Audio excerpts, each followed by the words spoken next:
Mes amis vierges, bonjour et bienvenue sur la chaîne Tarot à merveille. Pour votre tirage général, ceux qui me découvrent, soyez les bienvenus. En 10 ans, j'ai vu des milliers de messages, des messages forts, des messages étranges, des messages qui m'ont laissé silencieux pendant de longues minutes, le temps de comprendre ce que je venais de percevoir. Mais ce qui se présente aujourd'hui ne ressemble à rien de ce que j'ai rencontré. Pas par son intensité, par sa précision, et surtout par la manière dont il relie des éléments de votre vie que vous avez toujours cru séparés. Des fils que vous pensiez éparpillés au hasard et qui, vus depuis l'angle que cette lecture offre, forment un motif d'une cohérence stupéfiante. Imaginez une pelote de laine emmêlée, le genre de pelote que vous trouvez au fond d'un tiroir, et dont les fils sont tellement enchevêtrés que vous hésitez entre la démêler et la jeter. Votre vie, ces dernières années, ressemble à cette pelote. Des fils partout, des nœuds impossibles, des directions contradictoires. Et chaque fois que vous tiriez sur un fil pour essayer de comprendre, un autre se resserrait ailleurs. La frustration de ne pas pouvoir démêler les choses vous a épuisé au point que vous avez commencé à croire que le chaos était votre état naturel, que les choses ne se connecteraient jamais, que la clarté était un luxe réservé à d'autres. Aujourd'hui, je vais tirer sur un fil, un seul, le bon. Et quand je le ferai, vous allez voir les nœuds se défaire les uns après les autres dans un ordre qui vous laissera sans voix. Premier nœud, la situation bloquée. Il y a dans votre vie une situation qui stagne depuis si longtemps que vous avez cessé de la considérer comme un problème. Elle est devenue un meuble, un élément fixe de votre paysage intérieur que vous contournez machinalement chaque jour sans plus le questionner. Cette situation concerne un domaine précis de votre existence. Vous savez lequel. Vous y avez pensé en entendant le mot bloqué. Votre esprit s'y est rendu immédiatement, comme un doigt qui appuie instinctivement sur un bleu. Ce blocage n'est pas ce que vous croyez. Vous pensez qu'il est causé par des circonstances extérieures, par le manque de moyens, par le mauvais timing, par l'attitude des autres, par une malchance persistante qui semble vous cibler personnellement, et ces facteurs sont réels, ils existent, mais ils ne sont pas la cause du blocage, ils en sont les symptômes. La cause est ailleurs, plus profonde, plus ancienne, et c'est en tirant sur ce premier nœud que nous allons la trouver.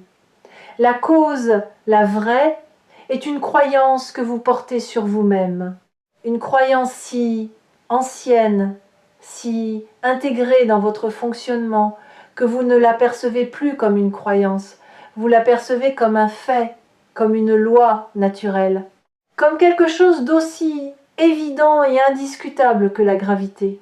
Et cette croyance dit, dans sa version la plus nue, « Je ne suis pas le genre de personne à qui ces choses arrivent. » Ces choses. La réussite durable, l'abondance sans lutte, le bonheur sans contrepartie, la reconnaissance sans sacrifice. Ces choses arrivent aux autres, pas à vous. Et cette croyance, par un mécanisme que le mental ne peut pas voir parce qu'il en fait partie, crée exactement les conditions qui la confirment. Elle filtre les opportunités, elle sabote les élans, elle transforme les possibilités en impossibilités avant même qu'elles aient le temps de se manifester. En tirant sur ce nœud, en exposant cette croyance à la lumière, quelque chose commence déjà à se desserrer. Pas dans votre situation extérieure, pas encore. Dans votre rapport à cette situation, vous commencez à voir l'espace entre le fait et la croyance. Et cet espace, aussi mince soit-il, est une fissure dans le mur. Et les fissures, vous le savez maintenant, sont les endroits par où la lumière entre. Il y a quelque chose de profondément libérateur dans le fait de nommer cette croyance. Tant qu'elle restait dans l'ombre, elle agissait comme un courant souterrain qui déviait chacune de vos décisions sans que vous puissiez identifier la source de la déviation. Vous vous demandiez pourquoi vous n'arriviez pas à maintenir l'élan. Pourquoi chaque progrès était suivi d'un recul? Pourquoi les choses qui semblaient destinées à fonctionner finissait toujours par se défaire. Et la réponse était là, invisiblement, dans cette croyance non nommée qui tirait les fils depuis les coulisses. Nommer une croyance, c'est lui retirer son pouvoir d'invisibilité. C'est la faire passer du statut de loi naturelle à celui d'hypothèse discutable. Et une hypothèse discutable peut être remplacée, pas par une affirmation positive qu'on se répète devant un miroir, par une expérience, par la preuve vécue, incarnée que cette croyance ment. L'argent inattendu qui arrive sera cette preuve. La relation qui se transforme sera cette preuve. Chaque nœud qui se défait sera un démenti concret de la croyance qui vous limitait. Et les démentis accumulés finiront par peser plus lourd que la croyance elle-même. Jusqu'au jour où elle s'effondrera sous le poids des preuves contraires et où vous réaliserez qu'elle n'était jamais un fait, juste une histoire que vous aviez oublié de remettre en question. Deuxième nœud, celui que le premier libère. Quand le premier nœud se desserre, un deuxième apparaît, plus petit, plus subtil, mais directement relié au premier par le même fil. Ce deuxième nœud concerne une relation, pas nécessairement une relation amoureuse, une relation qui vous définit, qui occupe un espace disproportionné dans votre carte intérieure, une relation dont vous ne parlez pas souvent mais à laquelle vous pensez constamment. Et voici ce que le deuxième nœud révèle quand il se desserre. La dynamique de cette relation est le miroir exact de votre croyance fondamentale. Si vous croyez que vous n'êtes pas le genre de personne à qui les bonnes choses arrivent, alors cette relation reproduit cette croyance. Elle vous place dans un rôle qui confirme cette identité. Le rôle de celui qui donne sans recevoir, de celui qui attend sans être attendu, de celui qui comprend sans être compris. Ce n'est pas l'autre qui vous a assigné ce rôle. C'est vous qui l'avez endossé, automatiquement, inconsciemment, parce que ce rôle est cohérent avec votre croyance. Et la cohérence, même douloureuse, est préférée par le mental à l'incertitude du changement. Mais regardez maintenant, le deuxième nœud est desserré et avec lui, le rôle que vous jouiez dans cette relation commence à vaciller, pas à disparaître, à vaciller, comme un acteur qui, en pleine représentation, commence à douter de son texte, qui sent que les mots qu'il prononce ne sont pas les siens, que le costume qu'il porte n'est pas le bon, que la scène dans laquelle il joue n'est pas celle où il devrait être. Ce vacillement est le signe que quelque chose de fondamental est en train de bouger, pas en surface, en fondation. Troisième nœud, l'émotion enfouie. Plus profondément dans la pelote, là où les fils sont les plus serrés, se cache un nœud émotionnel. C'est le nœud le plus ancien, le plus dur. Celui que vous avez serré vous-même il y a très longtemps, pour empêcher quelque chose de sortir. Et ce quelque chose, c'est une colère. Pas la colère bruyante et explosive que les gens voient. La colère silencieuse. La colère de celui qui sait qu'il mérite mieux mais qui a choisi de se taire. La colère de celui qui a ravalé tellement de noms qu'il forme une boule compacte dans sa gorge. La colère de celui qui a souri quand il aurait dû crier. Vous savez exactement de quoi je parle. Vous pouvez probablement identifier les moments précis. Ce dîner où vous avez accepté l'inacceptable avec un sourire. Cette réunion où vous avez laissé quelqu'un d'autre prendre le crédit de votre travail. Cette conversation où vous avez dit « ce n'est pas grave » alors que c'était grave. Chacun de ces moments a ajouté une couche à ce nœud. Et chaque couche a renforcé la croyance que votre rôle dans ce monde est de supporter plutôt que d'exiger, de comprendre plutôt que d'être compris, de pardonner plutôt que de poser des limites. Mais voici ce que la colère enfouie essaye de vous dire depuis tout ce temps. Elle ne dit pas « détruis tout », elle dit « respecte-toi ». Elle dit « ce que tu as accepté ne correspond pas à ce que tu mérites ».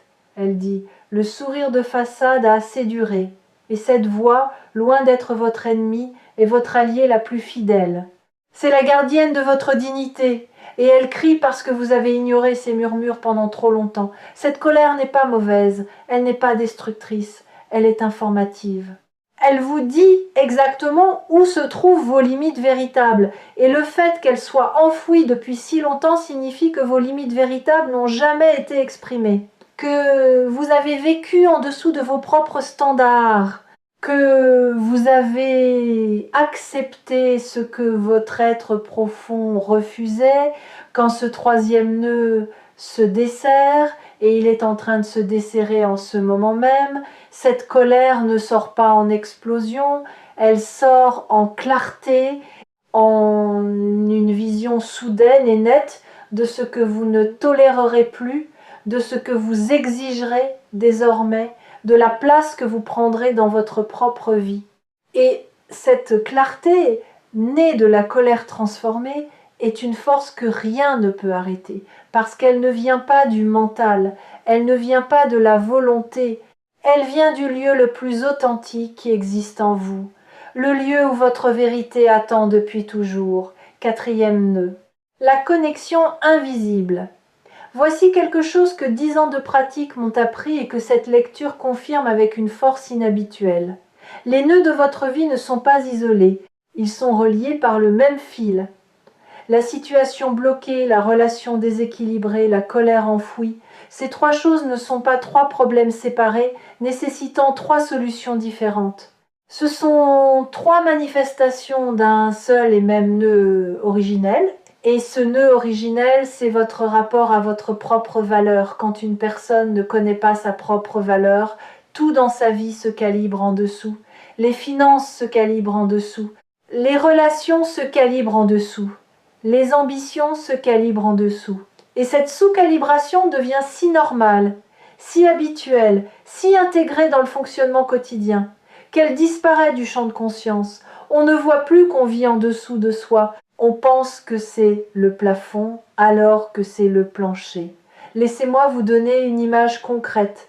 Imaginez un musicien extraordinaire qui jouerait toute sa vie sur un instrument désaccordé. Il compenserait, il s'adapterait, il trouverait des manières de produire de la belle musique malgré les fausses notes.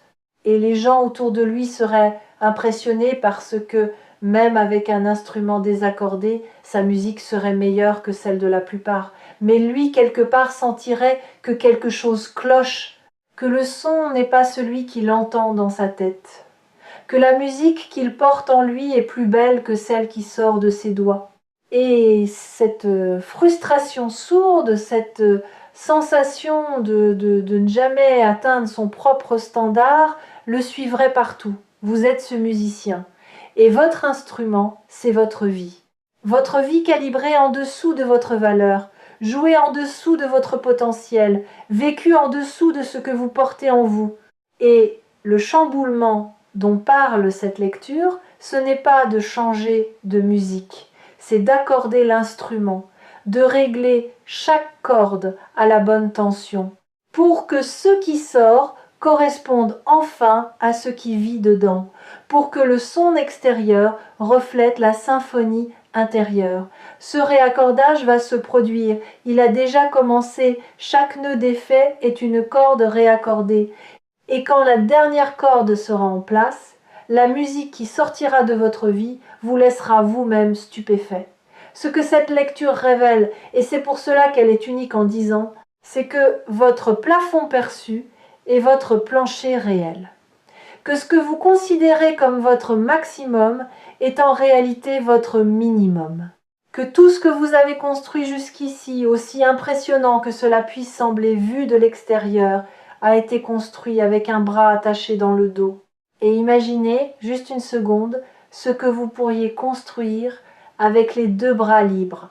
Si cette vidéo vous a trouvé ici sur Tarot à merveille, c'est que le moment de détacher ce bras est arrivé.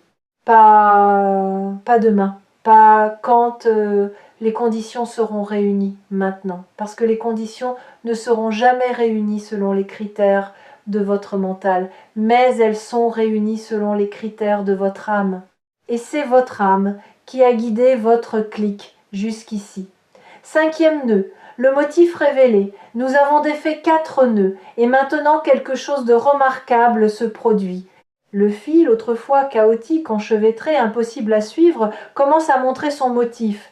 comme un tapis tissé dont on ne voyait que l'envers, avec ses fils coupés et ses couleurs mélangées, et que l'on retourne enfin pour voir l'endroit, et l'endroit est beau, d'une beauté que l'envers ne laissait pas soupçonner.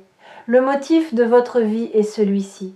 Tout ce que vous avez vécu, absolument tout, converge vers un point. Ce point n'est pas un événement, c'est une prise de conscience, la prise de conscience de votre propre valeur. Chaque épreuve vous a rapproché de cette prise de conscience en éliminant une illusion. L'épreuve financière a éliminé l'illusion que votre valeur dépend de ce que vous possédez.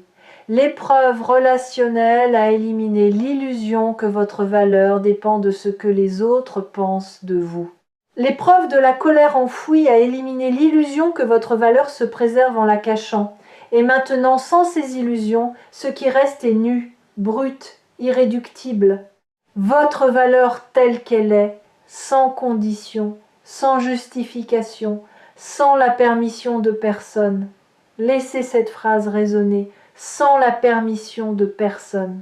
Combien de fois avez-vous attendu cette permission ? Combien de décisions avez-vous reportées parce que quelqu'un n'avait pas encore validé votre choix ? Combien de rêves avez-vous rangés dans un tiroir parce que les gens autour de vous ne les comprenaient pas ? La permission que vous attendiez n'a jamais existé en dehors de vous. Elle n'a jamais résidé dans le regard de l'autre, dans l'approbation d'un parent, dans l'encouragement d'un ami, dans le feu vert d'un supérieur. Elle a toujours été dans votre propre cœur, battant, disponible, attendant que vous la réclamiez. Réclamez-la maintenant, pas en la demandant, en la prenant, comme on prend une respiration, naturellement. Parce que c'est votre droit le plus fondamental, et c'est cette valeur nue qui va tout chambouler. Parce que une personne qui connaît sa valeur ne vit plus de la même manière. Elle ne négocie plus les miettes. Elle ne mendie plus l'attention. Elle ne s'excuse plus d'exister pleinement. Elle prend sa place, toute sa place. Et quand elle prend sa place, le monde autour se réorganise. Pas parce qu'elle force quoi que ce soit, parce que sa simple présence, ancrée dans la certitude de sa propre valeur, modifie l'équation. Les finances se réajustent parce que vous cessez de sous, évaluez ce que vous offrez. Les relations se rééquilibrent parce que vous cessez d'accepter les dynamiques qui vous diminuent. Les opportunités apparaissent parce que vous cessez de vous rendre invisible par peur de déranger. Tout bouge, pas d'un coup, comme une réaction en chaîne, domino après domino, nœud après nœud, jusqu'à ce que la pelote entière soit démêlée et que le fil, enfin libre, puisse tisser quelque chose de nouveau. Ce que cette lecture chamboule n'est pas un domaine de votre vie. C'est le fondement sur lequel tous les domaines reposent, votre perception de vous-même. Et quand le fondement bouge, tout ce qui est posé dessus bouge avec lui. Ce qui va se manifester dans les semaines à venir sera le résultat direct de ce mouvement fondamental. Des changements que vous ne pouvez pas encore prévoir parce qu'ils viennent d'un lieu que votre mental ne contrôle pas, un appel inattendu, une proposition improbable, un montant qui apparaît d'une source que vous n'aviez pas envisagée, une personne qui revient ou qui arrive et dont la présence va confirmer par sa manière de vous regarder que la valeur que vous commencez à vous reconnaître est visible aussi de l'extérieur. Et au-delà de ces événements ponctuels, c'est votre quotidien tout entier qui va changer de saveur. Les matins vont avoir un goût différent. Non pas parce que le café est meilleur, parce que vous vous levez pour une vie qui vous ressemble un peu plus qu'hier. Les conversations vont prendre une densité nouvelle. Non pas parce que les gens autour de vous ont changé, parce que votre manière de les écouter, de leur répondre, de vous positionner dans l'échange a changé. Même les problèmes, quand ils se présenteront, vous sembleront différents, pas plus petits, plus gérables. Parce qu'un être humain qui connaît sa valeur aborde les difficultés depuis un lieu de solidité, pas depuis un lieu de panique. Et la solidité transforme chaque obstacle en défi plutôt qu'en catastrophe. Les habitués des lectures partagées sur Tarot à merveille savent que certains messages sont des murmures et d'autres sont des cris. Celui-ci est un cri, pas un cri d'alarme, un cri de naissance, le cri de quelque chose qui émerge après avoir été trop longtemps contenu, et ce quelque chose, c'est vous.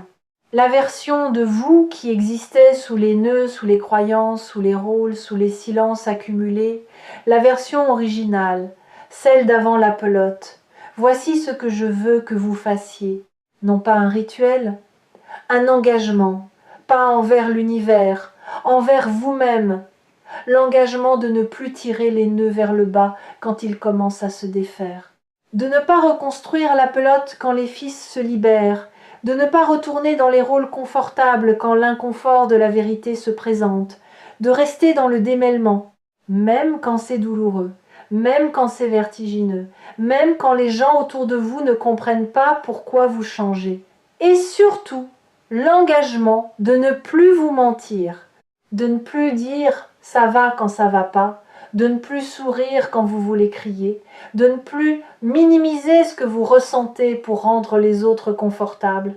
Parce que chaque mensonge que vous vous faites à vous-même est un nœud que vous ajoutez à la pelote. Et vous avez assez de nœuds. Vous n'avez pas besoin d'en fabriquer de nouveaux au moment même où les anciens se défont.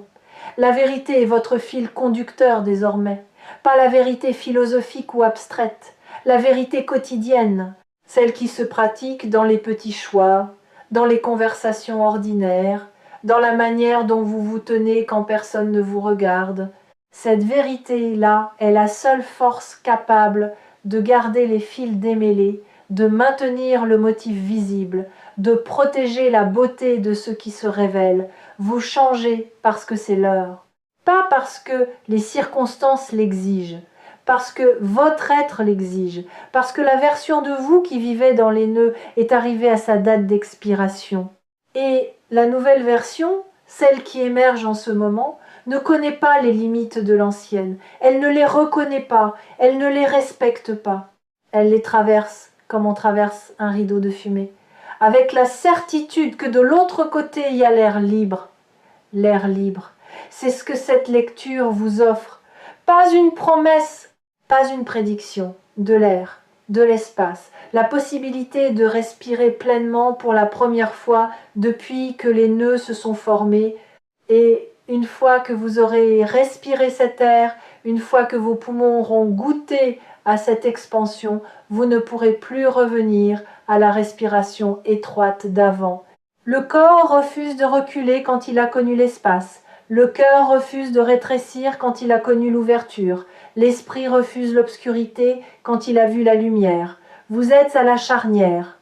Ce moment exact où l'ancienne version de votre vie et la nouvelle se regardent en face. L'ancienne est familière, confortable dans son inconfort, prévisible dans ses déceptions. La nouvelle est inconnue, vertigineuse, pleine de possibilités qui vous effraient autant qu'elles vous attirent. Et le choix entre les deux n'est pas un choix intellectuel, c'est un choix qui se fait dans le ventre. Dans ce lieu primitif où les décisions les plus importantes de votre vie ont toujours été prises, pas avec la tête, avec l'instinct, avec cette certitude animale qui sait, avant toute analyse, quel chemin mène à la vie et quel chemin mène à la répétition.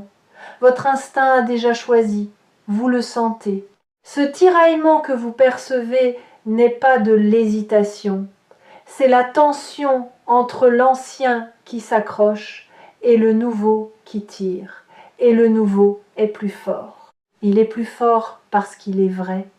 Et la vérité dans tout rapport de force avec l'habitude finit toujours par l'emporter. Pas immédiatement, pas sans résistance, mais inévitablement. En 10 ans, je n'avais jamais vu les fils se connecter avec cette clarté. Et le fait que cette clarté arrive à vous maintenant dans cette vidéo me confirme que le timing n'est pas le mien, il est le vôtre. Votre vie a décidé que c'était maintenant. Et votre vie a raison, elle a toujours eu raison. Même quand vous doutiez d'elle, même quand vous pensiez qu'elle se trompait de chemin, elle savait, elle tissait, fil après fil. nœud après nœud, vers ce moment exact.